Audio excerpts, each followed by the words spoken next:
بسم اللہ الرحمن الرحیم۔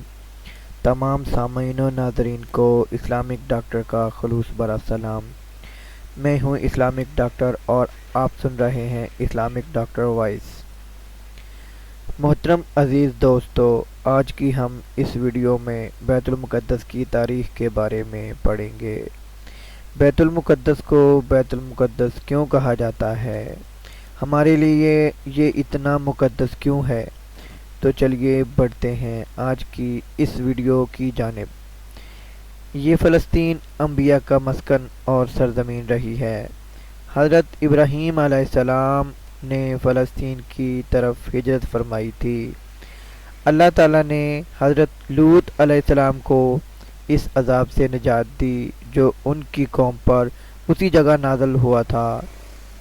حضرت داؤد علیہ السلام نے اسی سرزمین پر سکونت رکھی اور اسی پر اپنا ایک محراب بھی تعمیر فرمایا تھا۔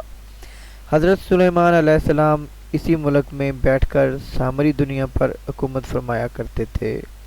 چونٹی کا وہ مشہور قصہ جس میں ایک چونٹی نے اپنی باقی چونٹیوں سے کہا تھا کہ چونٹیوں اپنی بل میں گھس جاؤ، حضرت سلیمان علیہ السلام کا لشکر آ رہا ہے۔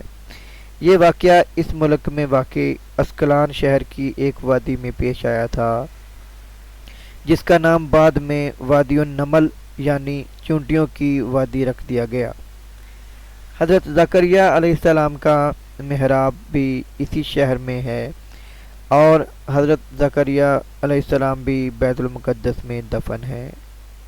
حضرت موسیٰ علیہ السلام نے اسی ملک کے بارے میں کہا تھا کہ اس مقدس شہر میں داخل ہو جاؤ۔ انہوں نے اس شہر کو مقدس اس شہر کی شرک سے پاک ہونے اور انبیاء کا مسکن ہونے کی وجہ سے کہا تھا۔ بیت المقدس میں کئی معجزات وقوع پذیر ہوئے جن میں حضرت بی بی مریم رضی اللہ تعالیٰ عنہ کے بدن سے حضرت عیسیٰ علیہ السلام کی ولادت مبارکہ بھی ہے۔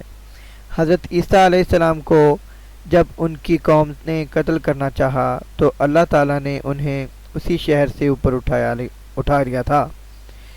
ولادت کے بعد جب عورت اپنی جسمانی کمزوری کی انتہا پر ہوتی ہے تو ایسی حالت میں بی بی مریم کا کھجور کے تنے کو ہلا دینا بھی ایک معجزہ ہے۔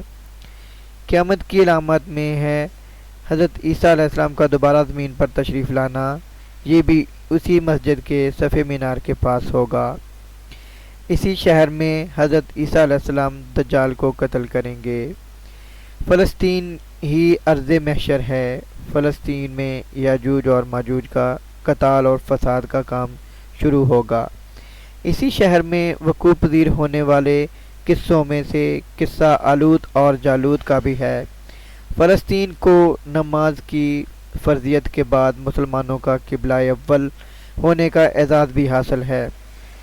ہجرت کے بعد حضرت جبرائیل علیہ السلام دوران نماز ہی اللہ تعالیٰ کے حکم سے آقا علیہ السلام کو مسجد اقصیٰ سے بیت اللہ شریف کی طرف رخ کروا گئے تھے۔ جس مسجد میں یہ واقعہ پیش آیا وہ مسجد آج بھی موجود ہے جس کا نام مسجد قبلتین ہے۔